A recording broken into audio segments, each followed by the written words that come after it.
Good evening, good afternoon, and I guess good morning, everyone. And welcome to the first webinar, Public Spaces, Gatherings, and the Performing Arts in the Time of a Pandemic. My name is Federica Zambeletti. I am the founder of the digital architecture platform Kuzark, and along with Gustavo Carmona, architect and founder of the Mexico City-based architecture practice Materia, we have been invited by Project Platypus to moderate this conversation on the future of public spaces and the act of gathering. The objective of this is to continue reflections and discussions which have been going on at a global level and to empower and provide food for thought to all the participants of the non-for-profit competition launched by Project Platypus earlier in May on the same theme.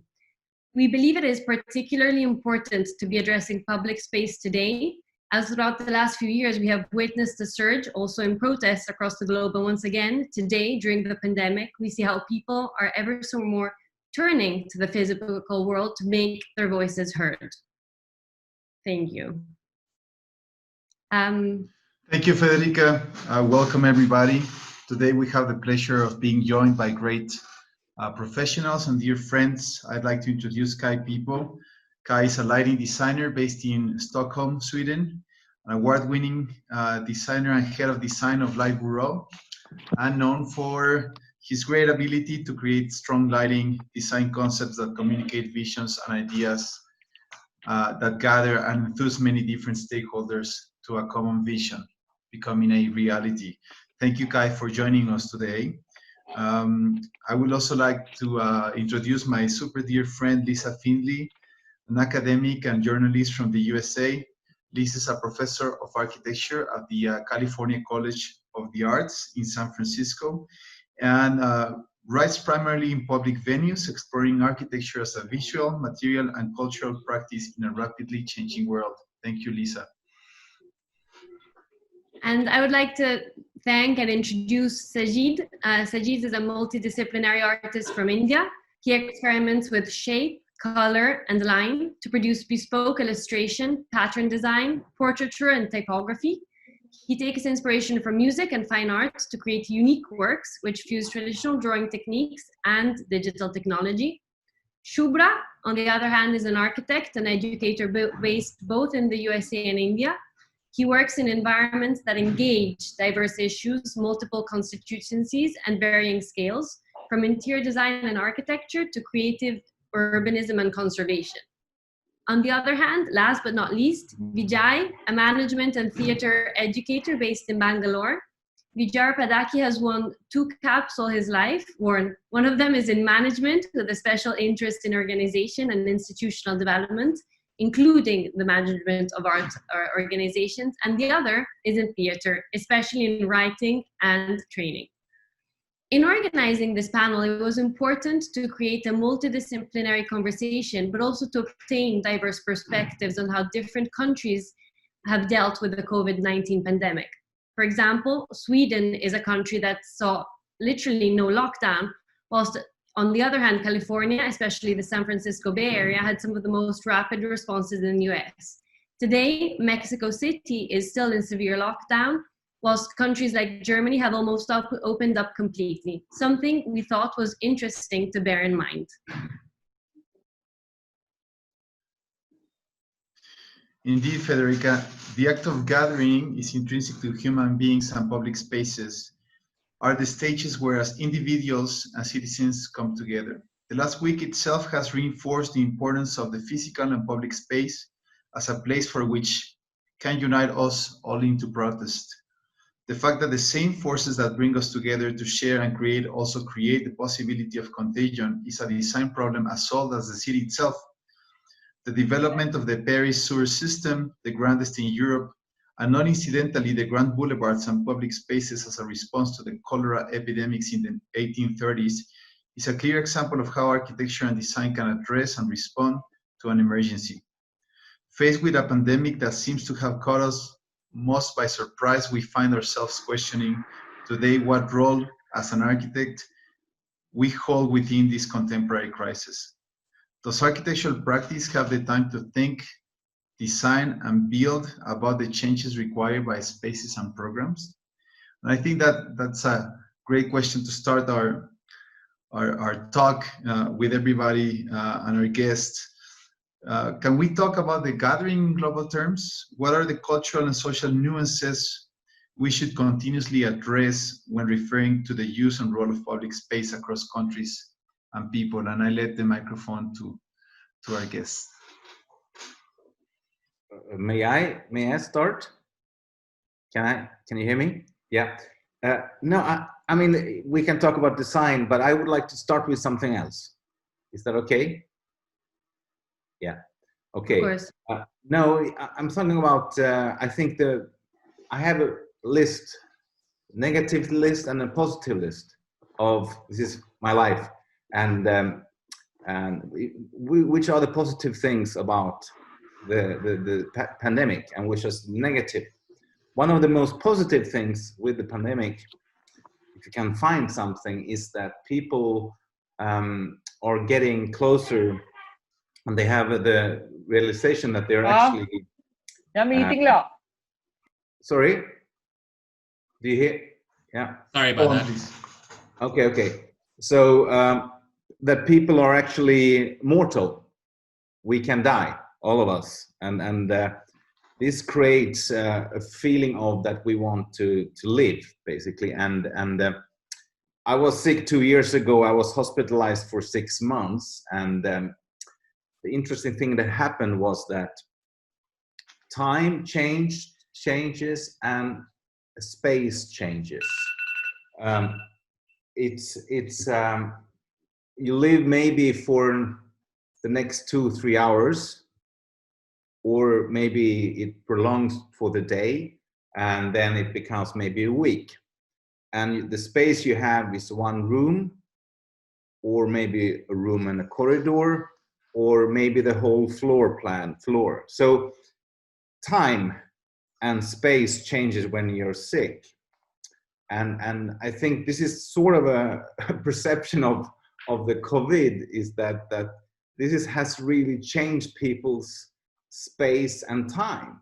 And I would like to, maybe start with the perception of these things, because architecture comes longer in the line of discussion. I don't know if you find this interesting, but this is my personal point of view. And because architecture is sometimes it's a room where you are, it's your home now, or maybe it's a hospital bed, and now we talk about city planning, maybe how we're gonna do that, and this is also about time, seconds, minutes, and hours, and days and weeks and months. And architecture, sometimes I also have dealt with theater. So a long time in theater is 8 weeks when you rehearse, and then you have a first night. So that's a long time. Architecture is fast when it's 2 years or 3 years. That's a fast project. So I think this is interesting in the perception of time and architecture, and what can we do for. Because I feel like we're living now. We can die. We need to do things now and not in 10 years' time. That's, for me, a start.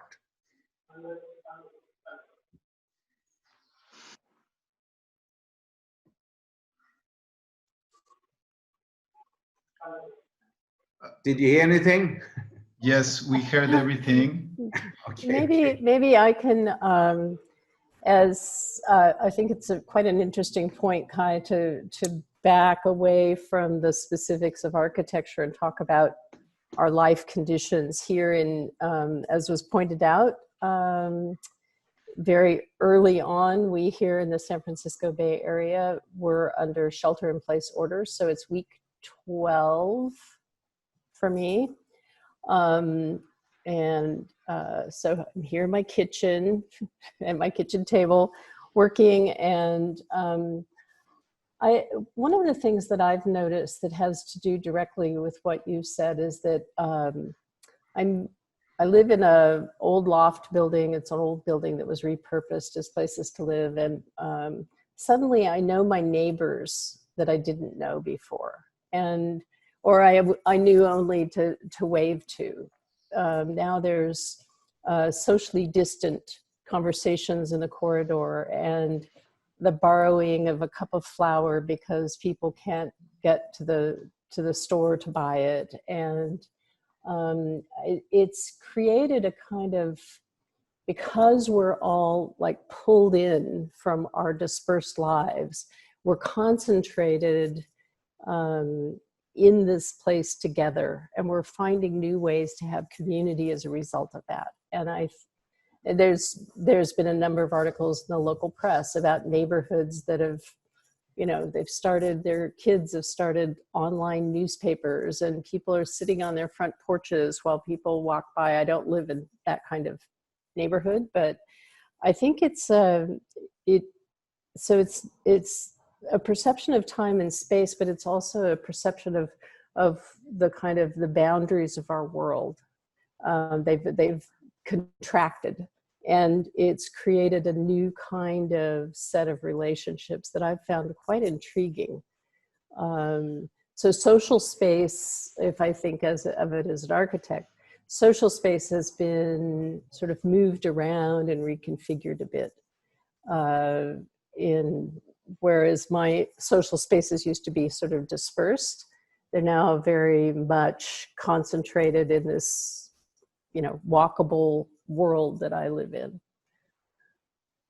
I think it's very interesting that you both have addressed the beginning of this discussion from your personal experience. And I do think everybody has been commenting all around that the regaining of consciousness of the personal space, of the small rituals and the immediate context and those boundaries that you mentioned has been a relearning of life.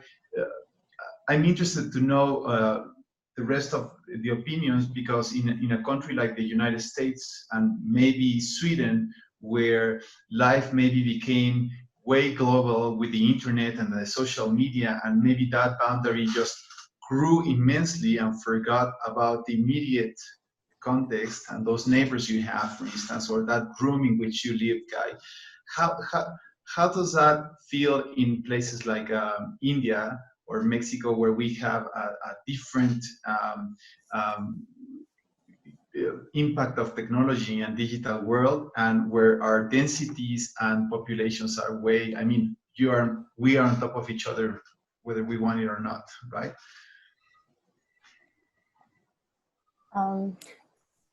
Yeah, so maybe if it does start from the personal, of course, all observations, because I think going into a lockdown sort of forced you into a sort of an internal world where you were not just reflecting, but you were also observing how things were going on week to week. Things were changing, and we were learning to negotiate. Personally, for me, since currently in India, we are at this weird situation of lockdown 5, but unlockdown 1. So we are slowly emerging from lockdowns. And I was surprised, but then when I thought about it, not so surprised, that I have found emerging again far more anxiety driven than retreating into a lockdown. And it is about what an epidemic, I realize, does to us. It's kind of it catches us in this double bind of movement, no? Where we discover the space of the commons, but we are also terrorized by it. And emerging from a personal space into an exteriority, into a space of the commons, means that you have to learn to, each individual has to learn to observe, to trust, and to, in a sense, re-establish conditions to meet. And from meeting comes gathering. And I don't think it is about generalized solutions for specific problems, because each context, people behaviors are different, and you are constantly negotiating and also pushing yourself to re-enter the world. So I have found this emergence from lockdown far more fascinating. And it's not quite done yet. So one doesn't know where things are headed. But of course, the impulse to meet, to strangely find an assurance in just seeing others on the street has been actually rather nice, because the more you begin to sort of see people less distant and hesitatingly come together, little by little, gingerly, it also marks or tracks your entry into the world in terms of, okay, maybe it's not so bad. So emergence has been fascinating, actually. Going into a lockdown. I personally work alone. A lot of my work is, it could happen online. I'm speaking from a place of privilege. I have internet. I have broadband internet. So I am not as inconvenienced. I was not a daily wage laborer, or any of my work didn't involve actually being out there. So lockdown was not so hard. One was only reading and trying to empathize with stories of and situations of hardship. But this re-emerging from a lockdown has been pretty fascinating, and in a way reaffirming about our need for the commons, in a sense, whatever that is. Yeah, so I mean, again, going back to the idea of having some system of architecture that sort of talks about, organizing the flow of the people and stuff like that, the problem with countries like India is majorly a population, and then second is the idea that the population is not so educated.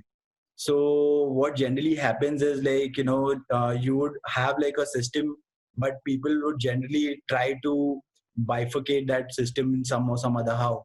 Say when I was a kid, we'd go down to an amusement park, and people would have a queue system, but they would always jump around.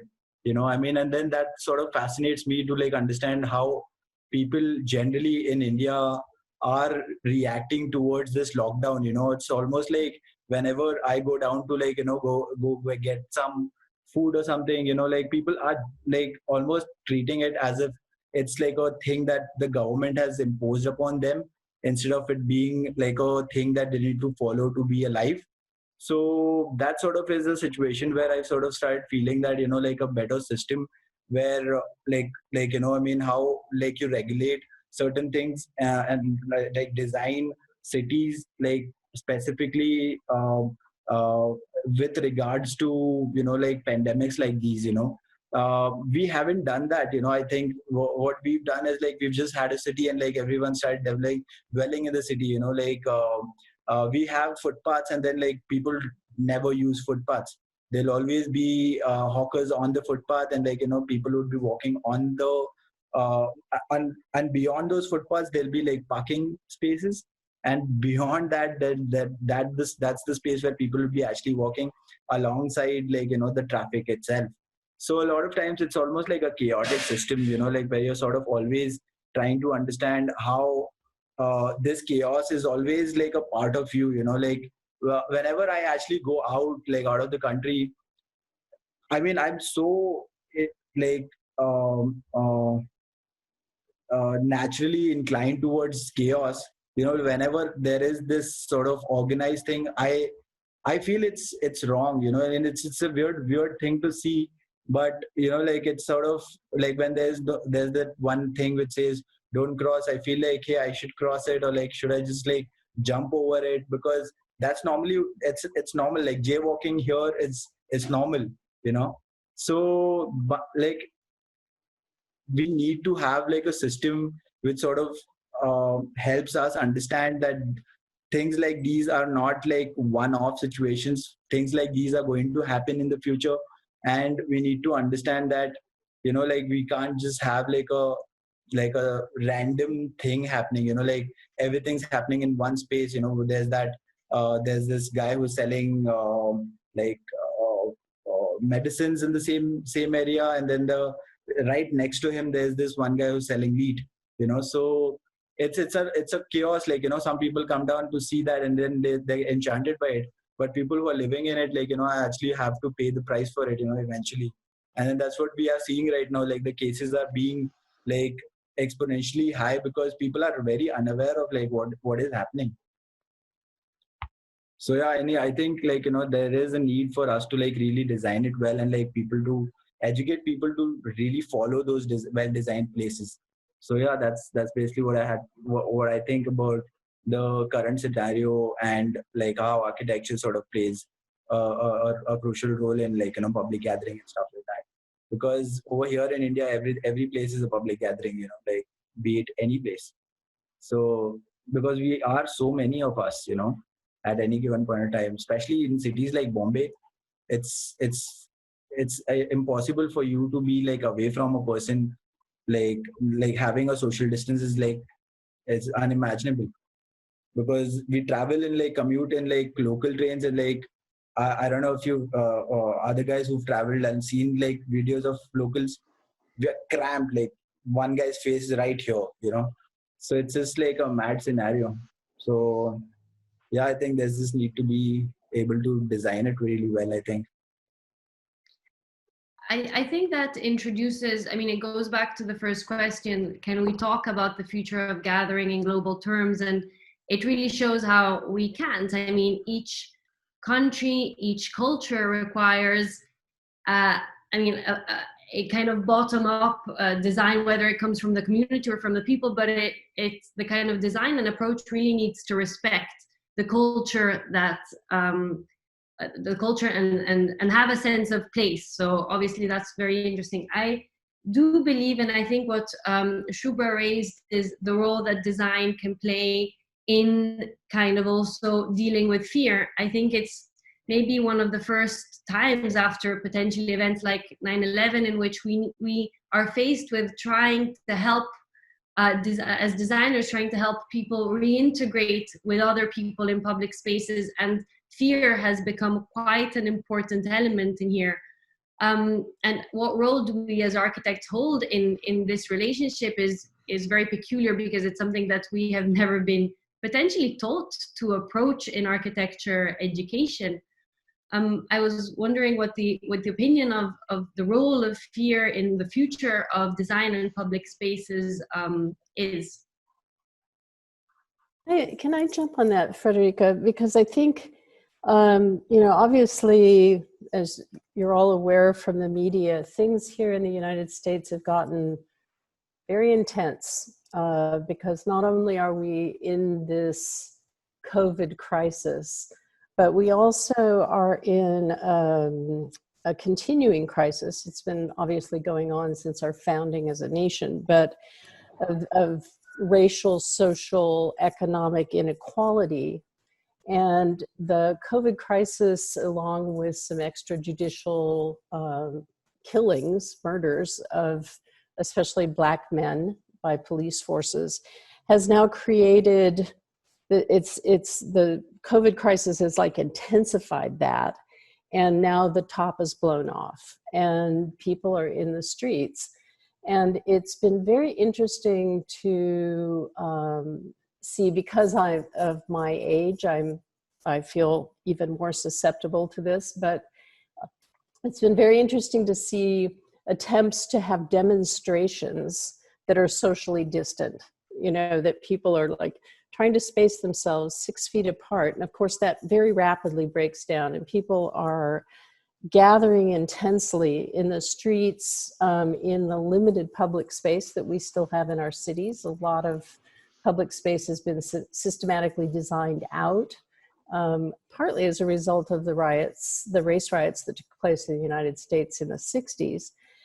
And we are now, because protest in the street is already a risk of the body, I think there's just this feeling that COVID is another risk of the body. And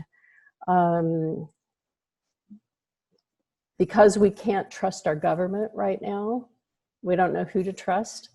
So all of this, these issues about about design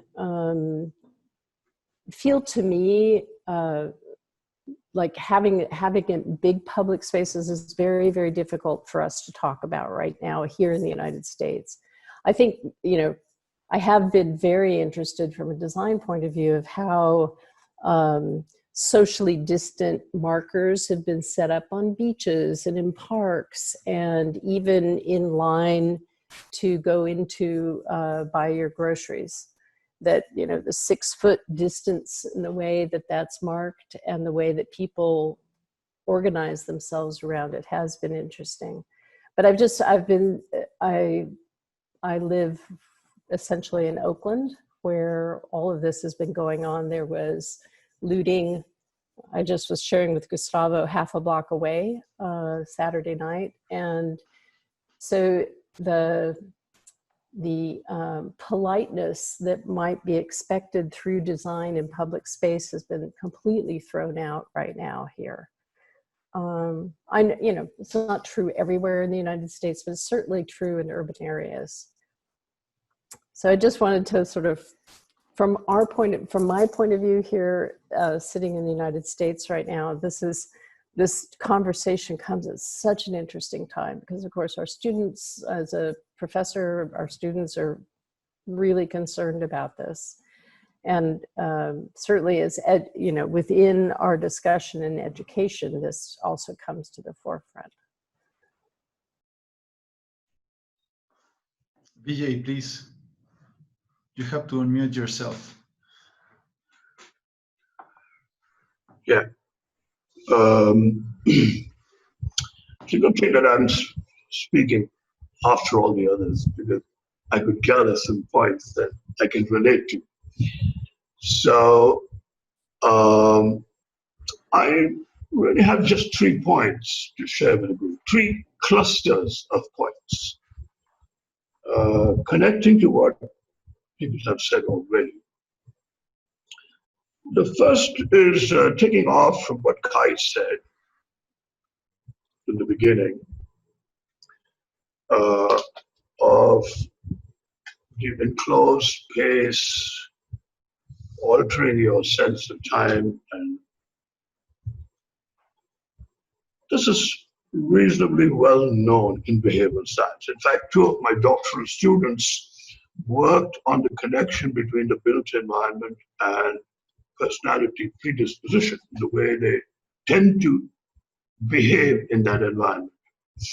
It's well known, and there's a lot of work done here. But I could relate to Kai's account because I saw that I've gone through in the last 1 year 2 lockdowns, not one. Like him, I had a period of hospitalization. And it is a period of reflection.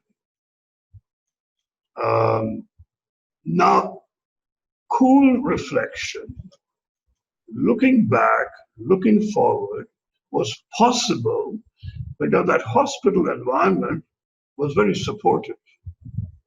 It didn't make me sad, afraid, panicky, or anything like that.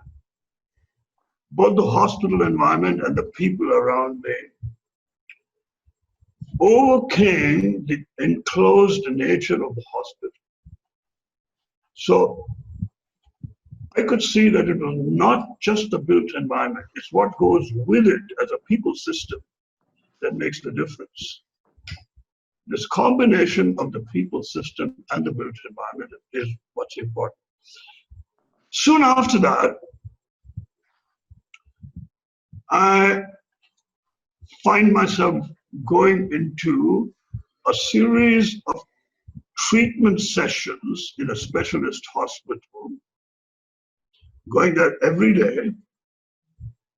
And that's such a different environment, depressing.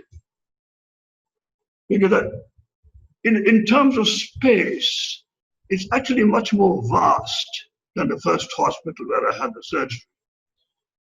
Much more vast, much better equipped, you know, very impressive, but depressive. because that combination of the people system and the built environment was not the same. It was a major, major experience.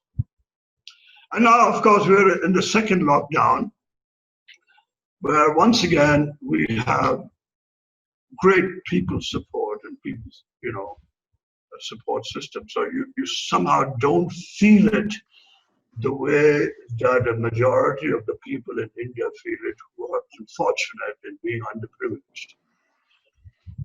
So that's really the first point I wanted to make about not the built environment per se, but a combination of people systems and the environment that seems to make the difference.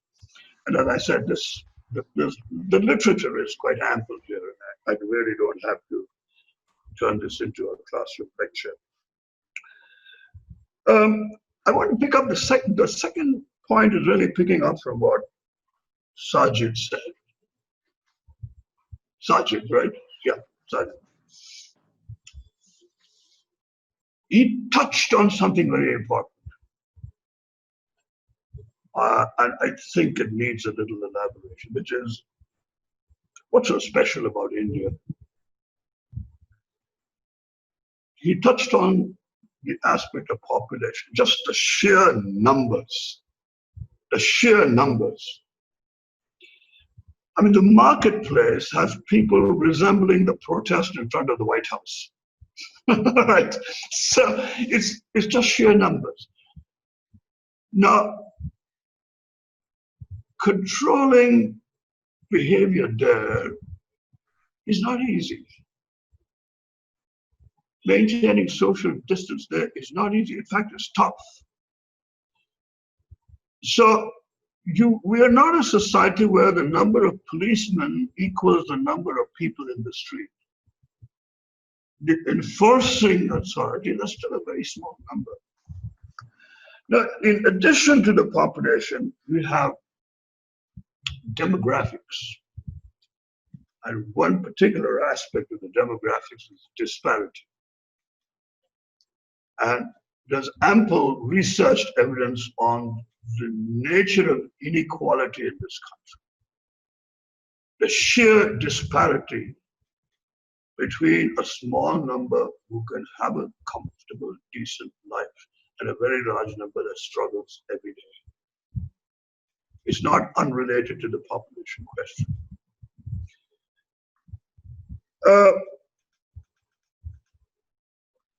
One could go on. The differences are important. However, for us, for the topic we're discussing today, there's another difference which is very important. And this is something that we have as a legacy over hundreds of years. We have a complete chasm, a complete separation of the concept of art, performing arts, performing spaces in the vast rural areas and the concept in the urban areas. It's a huge difference. Okay. In my, sorry, should I continue? Yes, please. Let's just look at this in just a little bit of detail. In my state of Karnataka alone, we have about 100 traditional folk forms of performance. And in folk forms, you do not make a distinction between text and dance and music. It's total storytelling. They're all facing extinction. The community identities are around these performing arts. Livelihoods are around these performing arts, right? The inheritance of these arts, or rather the passing on of these arts, depends on them. Whereas a tiny minority in the urban situation has grand auditorium, excellent lighting systems, excellent audio systems, parking spaces, air conditioning, cafeteria attached, and so on and so forth. Now, whose needs of performing space should we be attending to? What is our sense of priorities? I feel very guilty when I make 6 phone calls and get enough funds to put up a new production that will have 10 performances. I'd be lucky.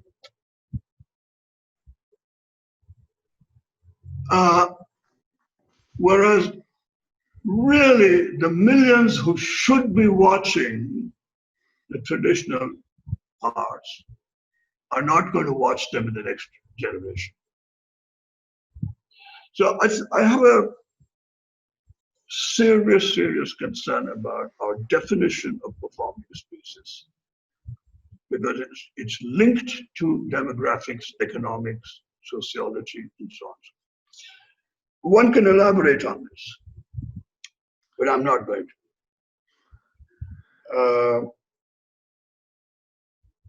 The third point really comes out of some optimism, even for the urban environment. All right, even for the spoiled urban environment, there is optimism. I think what the COVID virus has done is to make us innovate. That's the positive side of it. It has made us innovate in meeting like this using technology. It has made us innovate in relationships. It has made us innovate in a number of ways. And I think, if I look at the future of our performances, I have to tell you that our theatre group is all set to celebrate its diamond jubilee. 60 years of our theatre group. We had grand plans, everything put on hold, because we don't know when we're going to be allowed to perform. Right? Now, but it has made us innovate. And I think the 2 points of optimism that I want to share with you. One, I don't believe the virus is going to be a permanent damage to our ways of moving and relating. It'll go. And I think sooner or later, we will probably dispense with, probably later, I'm sure it's going to take at least a year for us to get back to being able to congregate. And the scientific evidence seems to show that that's going to happen. We're not knocked out by the virus. Following that is my second point of optimism. If we're going to innovate, I think it's an opportunity to go back to the truth of performance. The truth of performance is intimacy. Mm-hmm. What has happened with urbanization and the bringing in of technology and the construction of grand auditoria is that the performer has got separated from the audience. Great performances are where there's a connect between the performer and the audience. We need to rediscover that about performances. The performer is really a part of the audience. Now, what does this mean for us in spaces? I think, and a lot of my colleagues in the theater are not going to agree with this. I think having an auditorium that seats 1,000 people and doing 5 shows there to reach 5,000 people has to be compared with having a space that seats 100 people and doing 50 performances there, both reaching 5,000 people. I think the second is to be preferred any day. Smaller numbers, greater intimacy, and therefore alternate ways of the performer relating to the audience, which includes the built environment, which includes sound, which includes acoustics, which includes lighting, everything.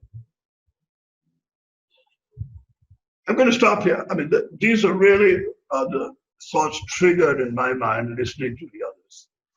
Thank you.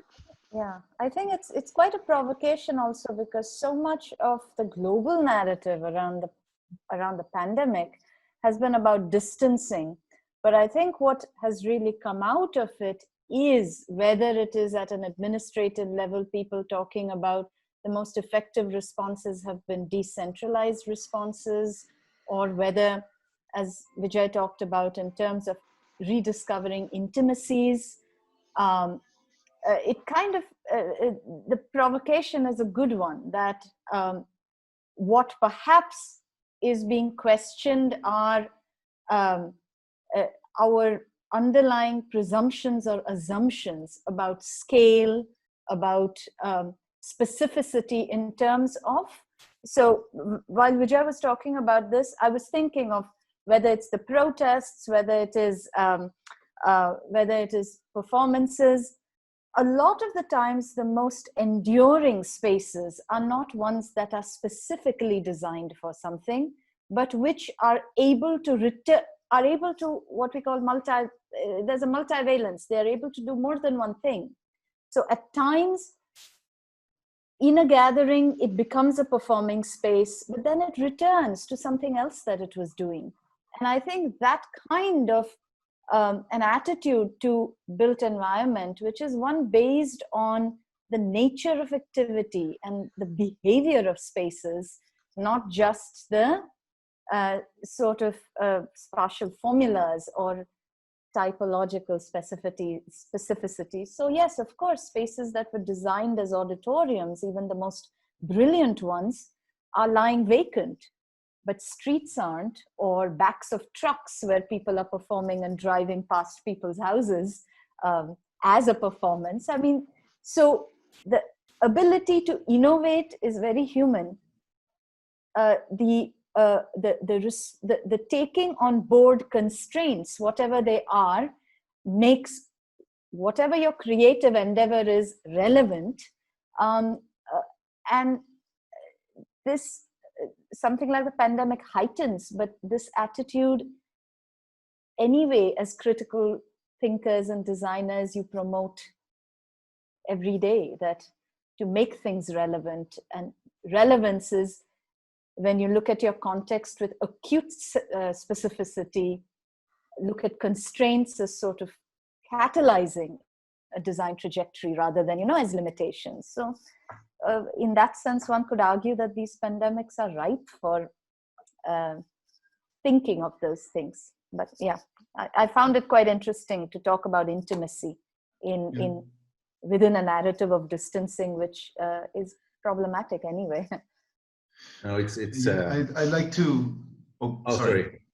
Gustavo. So I'll shoot the question to you. Actually, I'd like you just to try to condensate some of the things that I gathered from all of the panelists. And I think the pandemic has led us to welcome other ideas and thoughts that we were not that allowed to do before, because of because we were in a measured world, right? Talking about empathy, talking about happiness, talking about gratitude. We couldn't do it. So it has opened observation and empathy to us in different ways. And I'm hearing fear and risk.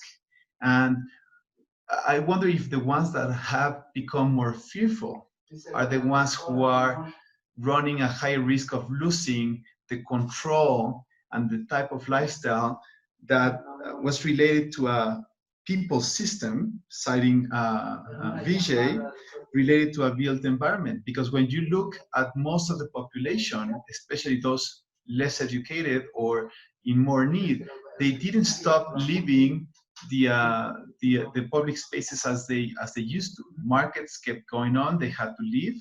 Protesters have used the streets again because they have to protest. So some other needs arise even more importantly than the protection to the COVID. So you know, that hasn't changed. So in that end, should we as architects be even wondering if we can design for this, or should we just sit back and observe? I think the question is if we're going to design for this pandemic or the next one. I mean, how fast can we design stuff? I think we are. I mean, because of the slowness of architecture, sorry to say, but I mean, it's like the Katrina. They are looking into make a resilient city, you know, for the next storm, and how could we? I mean, we're living in the storm right now. It's basically happening, and we're what's happening? So we need to think about the next pandemic. I think a lot. I think we're all in a sort of a crisis mode right now. I mean, we love other people. We need to meet other people all the time, and now it's not possible. And in Sweden we have lived quite freely, but we have quite high numbers of deaths right now. So we are like, maybe there have been a little bit thinking wrongly, but let's see. So I mean, how can we design fast? Because what we do in the public spaces anyway here in Scandinavia is like we do pop-up, we close streets for cars, we do it for pedestrians, and everything is about to design around social gatherings. It's like to get people together and enjoy life. This is like the basic you know, meaning of the pop-up street things and then furnitures and stuff like that. So it's like and now I'm just thinking how to design around people getting together without you know, not being too close. It's like against the law. But is that even a logical question when these people have been living with fear and risk as part of understanding that life is impermanent and risky in itself? I mean, I would like to see that, you know, what happens when the pandemic is over? Also, the, you know, imagination about how much we want to meet each other, all the music festivals, everything that is like stopped now, and it can explode of different kinds of, I mean, it will explode. Maybe, hopefully, in a bad way, in an American way, Lisa, but in a lovingful way. Yeah.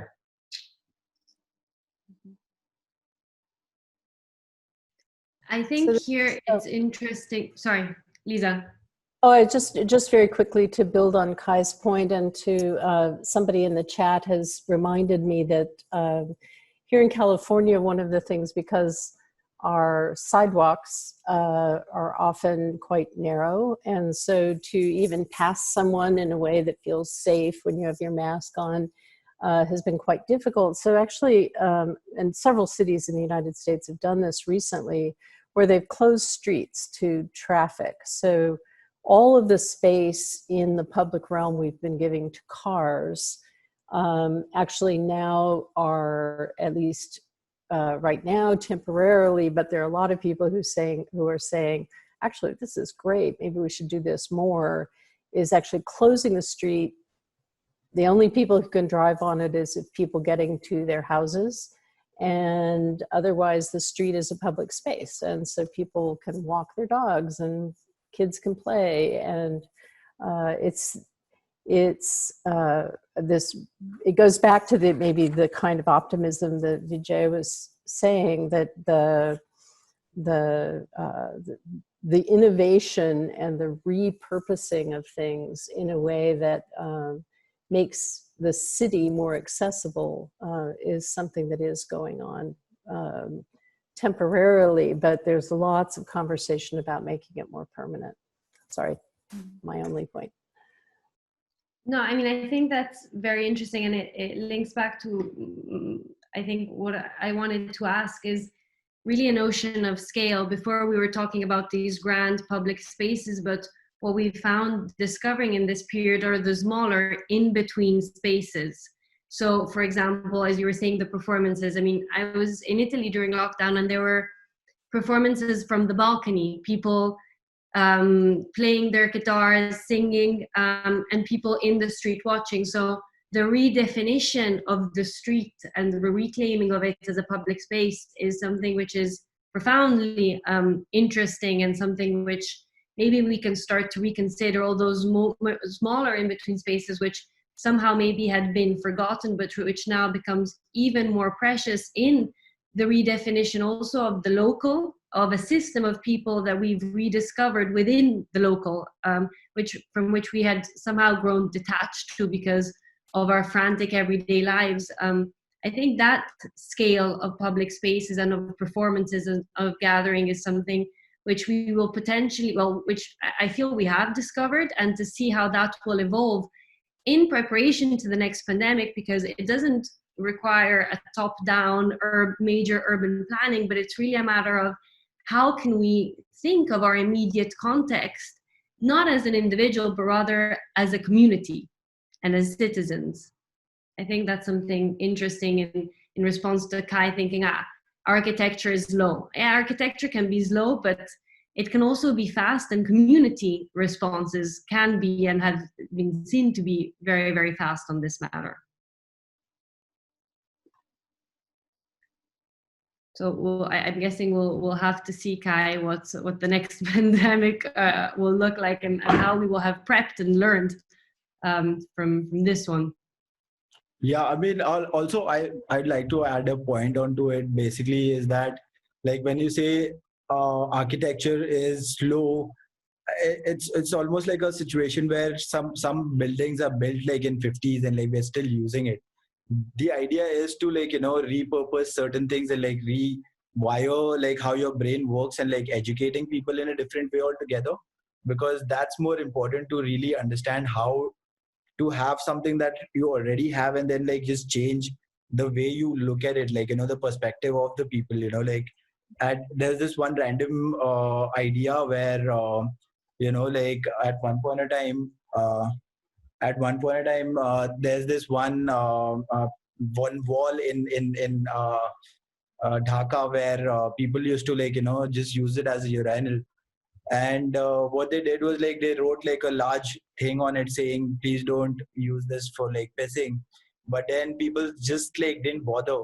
And then when they actually, what actually made them stop is basically they just wrote the same message in Arabic, you know. So people thought it's something which is written for the God or something like that. And then they stopped it. So basically what I'm trying to put is basically like, you know, rewire and re-educate people to use what we already have, but in a different way. You know, like those circles, they were there around, like, you know, in the markets. But what we saw was very hilarious. Like people who just didn't bother to like, you know, have like things around it. And then, yeah, I mean, I think the answer lies in educating and like, you know, shifting perspective in the sense where, you know, like just repurposing certain things, you know, like how you see like a shoe and like, you know, you would want to like grow a tree in it, you know, maybe it's basically that.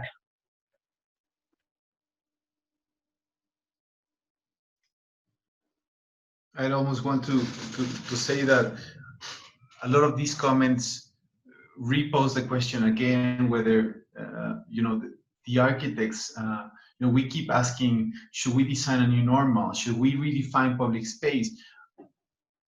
You know, is this not making us learn that we might be coming as a second or third step in the way, and let people appropriate the space, reuse the spaces that you're mentioning, and then read and observe deeply from that, and apply those strategies to whatever project we do?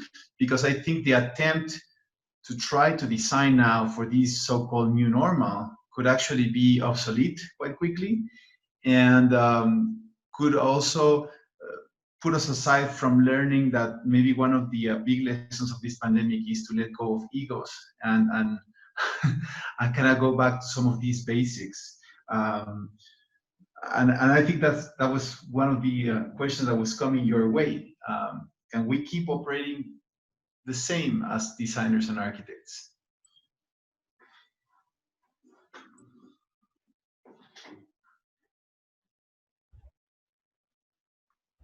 Subra, you want to say something? Well, I think it just reminds us that, in a sense,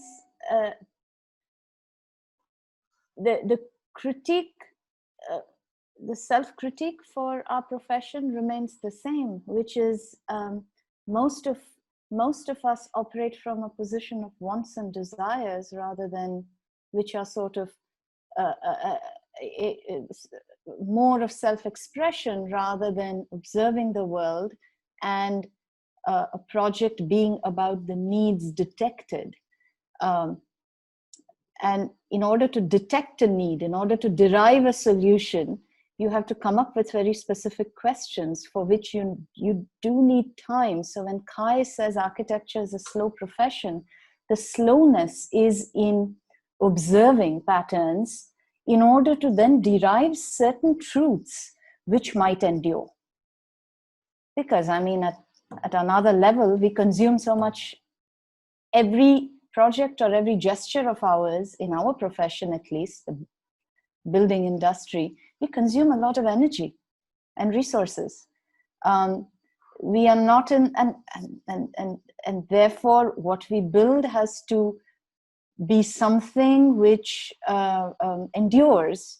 And for that, you have to get to certain truths that are not immediate solutions. The immediate solutions, as most of us have talked about, lie in the adaptability by people. And those are the layer that informs us in terms of then deriving certain patterns that we are observing, whether they are ones that continue or the things that shift. And that requires a little bit of time. So we may feel a little useless, but that is only if you think observation is useless and only making and productivity is useful. So I personally think that's why most critical professionals have a certain slowness necessarily built in them, not just architecture, because you have to observe, and that takes a little bit of time.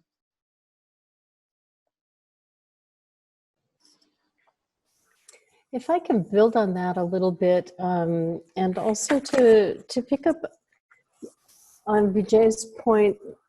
Vijay is coming from the world of theater, but I think it applies equally to architecture, which is that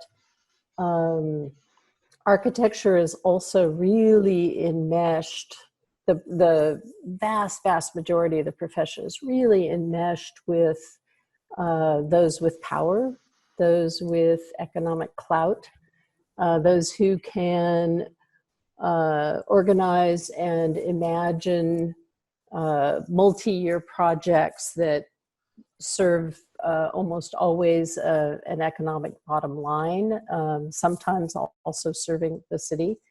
And so the way that we think as architects, I'm now like getting meta, but I apologize, but the way we think as architects is often, we feel like our hands are bound, that we're enmeshed in this power and economic structure, rather than seeing the opportunities that we have because we're used to dealing with these complex networks, with these long time periods, with these supply chains, with a very complex, as in theater, I think, the complex number of people, of different kinds of people it takes to create a work of architecture, just as a work of theater. And we certainly know of architectural practices around the world that have stepped back and leveraged those aspects of who we are as architects and work to decouple that from power structures that have primarily economic bottom line, that serve primarily a very narrow elite. And so I think, Shubhra, your suggestion of kind of bottom-up observation and of architecture, sort of architects, planners, urbanists sitting back and watching what needs support. What's going on out there? What do we bring in a way to create a sort of space, physical spaces that actually support those activities that need supporting, rather than creating this space and expecting things to occur. Because we know if we do that, then it has to be very intensely programmed in order to be successful. And so it requires yet another layer of economic and social administration, which then filters who can actually be there, and on and on. Lisa, I like the way you think. It's and architecture should be slow. It is a slow. We build cities that last forever, and I'm just wondering what we learn from this thing, where we are. What do we learn? I mean, what are we reflecting on? I think the creativity is key now. I mean, to taking in front, talk about culture of cities, talk about storytelling, all these kind of things that are will be more important. But I also have another thing. I mean, maybe you have heard, I don't know if you have heard this now, last 6 months or a year, I have felt a disturbance in the force. It's like our clients talk about need to have, nice to have, and they're more looking into the engineering side of things anyway here in Scandinavia, more than lighting, architect, nice to have things. No, we go for the need ones now, and we are under attack. I think we need to attack back with what we talk about here is the creativity and to create new worlds and new future. This is so cruel. It's very, very important, I think, and I'm just thinking aloud here, if the pandemic has made that the need to have or nice to have, which one is going to win, of the pandemic? I'm just thinking loud, throwing out some questions. Yeah, like just building upon like the thing that you was talking about also, like what I observed like in the recent time is basically the need for having like a commercial space for people to go to work versus people who can actually just work from home. Like what has happened like is basically in city like Bombay, where like there were like specific hubs where people would just travel to, and like like and then based on their like income, they would be like far away from the place where they're actually working. So the commute from the place they're actually working to the place they live takes like about an hour or something, like at least, and then it goes like beyond that sometimes. So what I've realized is like, like how people have started becoming more creative in the sense where, like there is that need to have a fancy office versus people who are actually working from home, and then the entire office is just working fine. Like I have friends who've given interviews and have passed interviews, have quit one company and joined another company just on phones, like, and then things are just happening as fine as it used to be. Like, I mean, yes, there is no like the sense of connection, like the physical connection there, but apart from that, I think everything is just like, right now the same. And then I think that is one sort of a positive aspect of what lockdown has brought about to to notice for people to have the sense of there is not that you don't really require a fancy office to operate from. You can actually hire 5 more people and let them work from wherever they are, just administer and just go back and get the work done basically. Vijay.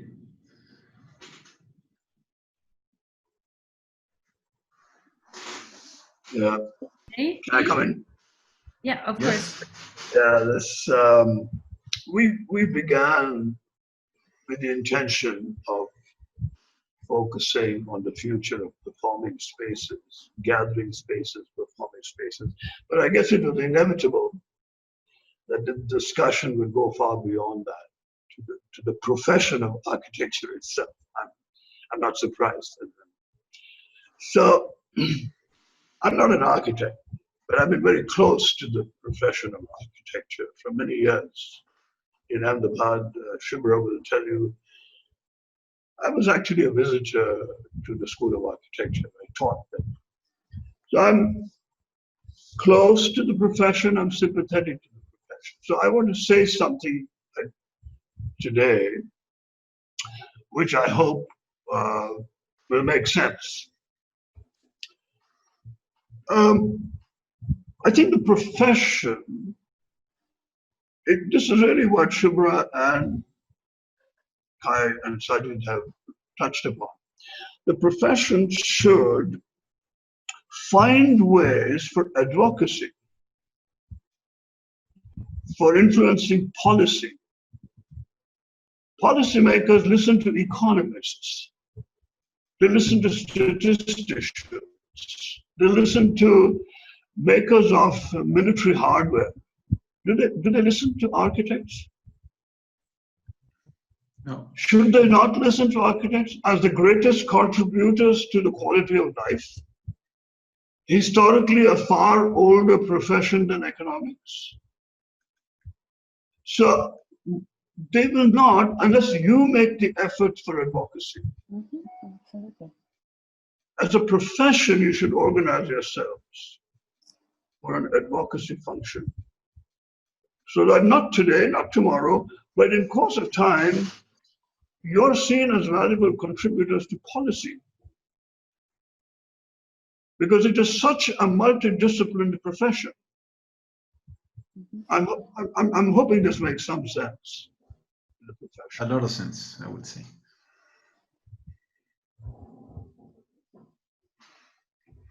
Definitely. And I think it's a great way to end today and open up, if you all agree, the conversation to all the participants and see if anyone has any questions that they would like to send for each of our contributors to address, either altogether or independently. That would be, I think, fantastic to reflect upon this last point or in general. But it was I think it's a great ending to a very interesting and compelling discussion. Netra, I wonder if the guys from the team have any questions that they also have to help in the competition, or alternatively, I'm guessing we can also end it here, I presume.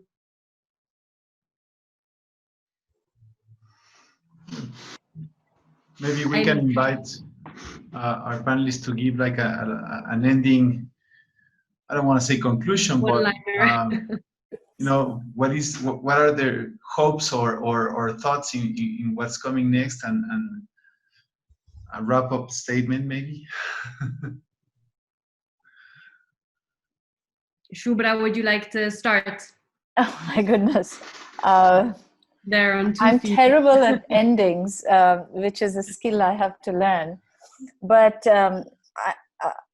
two very quick things. And one is, in another context, I was thinking about this, but I think it's relevant as well in terms of gathering, performance, protest, etc., etc. But that, I think, is it was something. This philosopher Peter Sloterdijk said something which was also very provocative, and it kind of goes back also to the role and the space of the profession that it inhabits. And it essentially says that it is not really space that is a condition for the possibility of being together, but it is being together that makes space possible. So this idea that architecture, a lot of the times we think architecture is art and therefore all self-expression, and in a way that the greatest flights of imagination and creativity in our profession is when we are free of all the burdens, and constraints and the everyday, is challenged in this by saying that perhaps it's equally relevant, it's equally powerful if your imagination is triggered by that immediate context, that intimacy with the environment that you inhabit and insert yourself in. And that can be done either physically or through an imagination, but it's through leaps of imagination, but it's a way you see your profession not as something detached, where the individual expression is free to express itself without any constraints. I would argue for the other sort of process, which is one which is entrenched in sort of the everyday, and emerging through making familiar unfamiliar, and the loop of creativity sort of goes back again. So rediscovering that which is already familiar to us as a good launching starting point. So yeah.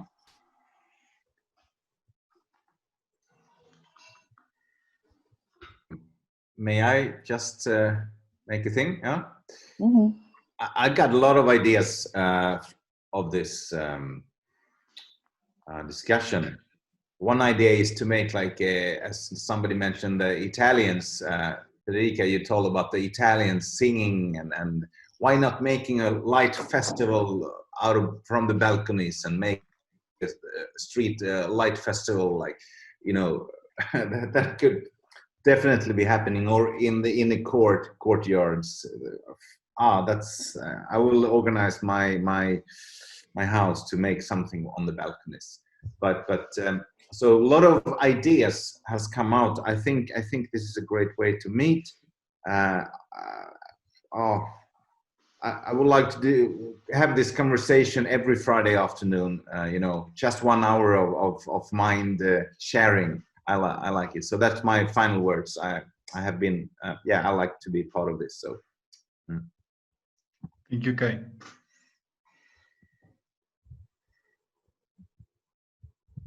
Yeah, so like what I think, like my final thing would be is, like, I think like to every action there's an equal and opposite reaction. So right now the action is B, and then I'm really excited to see what the reaction to this action is going to be like in the future.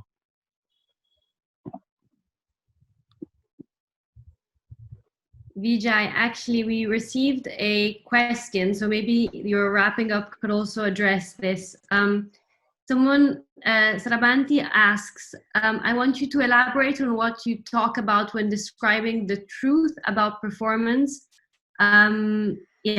He wants to if you could kindly elaborate on the truth in relation to, I guess, the act of performing. Okay. You won't fall asleep. I promise not to. Well, it really goes back to the origins of the theater.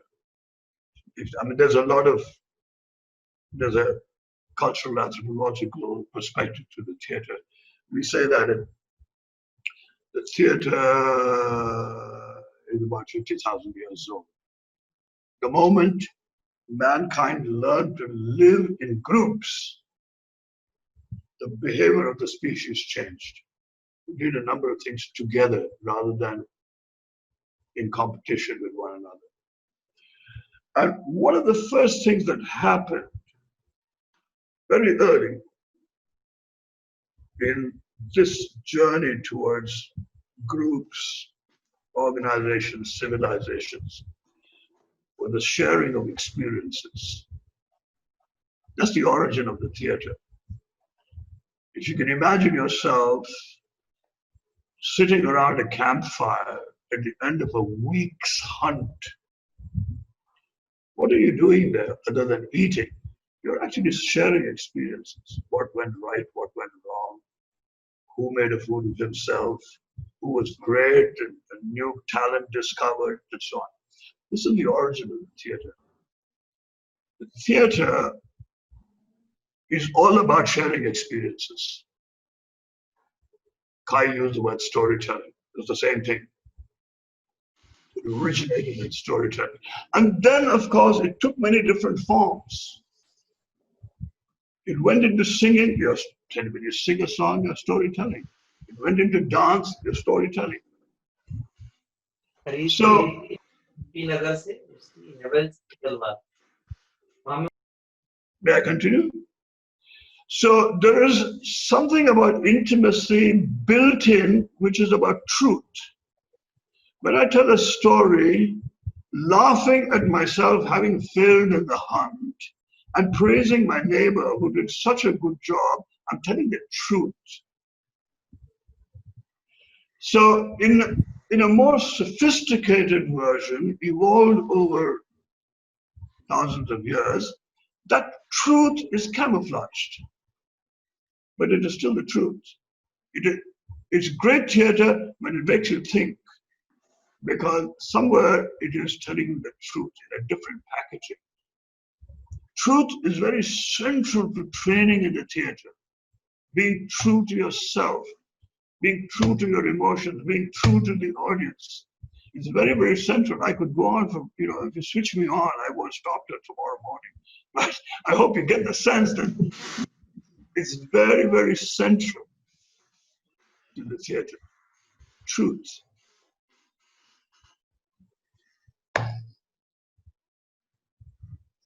Thank you very much. I think that was very inspiring and to the point. So I hope that helped also the people at home.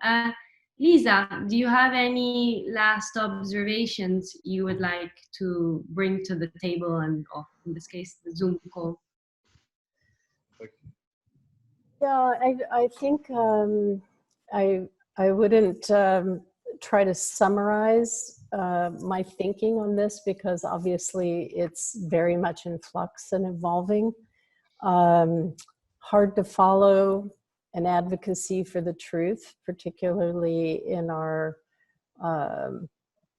in the United States, our untrustworthy leadership right now.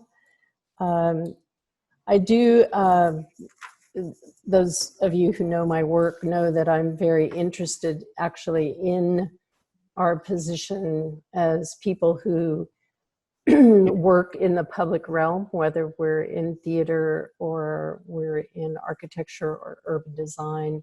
I do think we have a responsibility, and I do think it's connected directly to a statement, a coming forward, not being silent about this.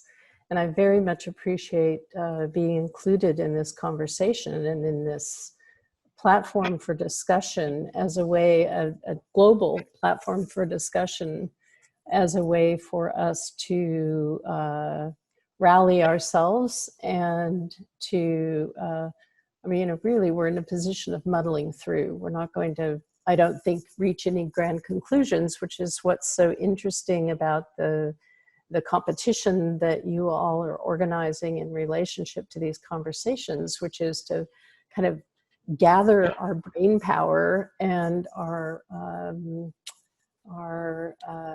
creativity to apply to thinking about this. And so I'm very much looking forward to continuing conversations and to the ideas that everybody contributes. Once we start to, because what we do is we very much as designers, we see a problem, but then we have to propose a solution. And I'm looking forward to what those are, whether they're process oriented or actual physical designs or whatever they are. Thank you, Lisa. I'd like to thank everybody dearly for being part of this very interesting discussion. And I do agree that everything is still evolving. I think, yeah, we're far from being able to maturely bring conclusions into this. I think it's an incredible moment for learning and for getting something and relearn the basics. I thank you, everybody, and I don't want to reiterate anything because whatever you have said during this time is super valuable, and I couldn't say it better. So thank you so much, and for Federica being here, and for Durrani and Sai to organize these panels. Thank you. I'd like to take this as an opportunity to thank all of you for coming on board the webinar and having such a wonderful conversation with us. I think for all the participants, I'd like to thank all of you as well. We are recording this conversation and we will certainly publish it for even some of the participants who are online here to refer to for the design process of the competition, and also for people to refer to as material about so much of a beautiful discussion about what is going on around us. And we also have another webinar coming up next week at the same time, that is on 12th of June. And it would be really great if you could all tune in and come into this conversation and take a new look at all of this. Thank you very much. Thank you, everybody. Thank you very much. Bye-bye. Thank you. Bye-bye. Bye.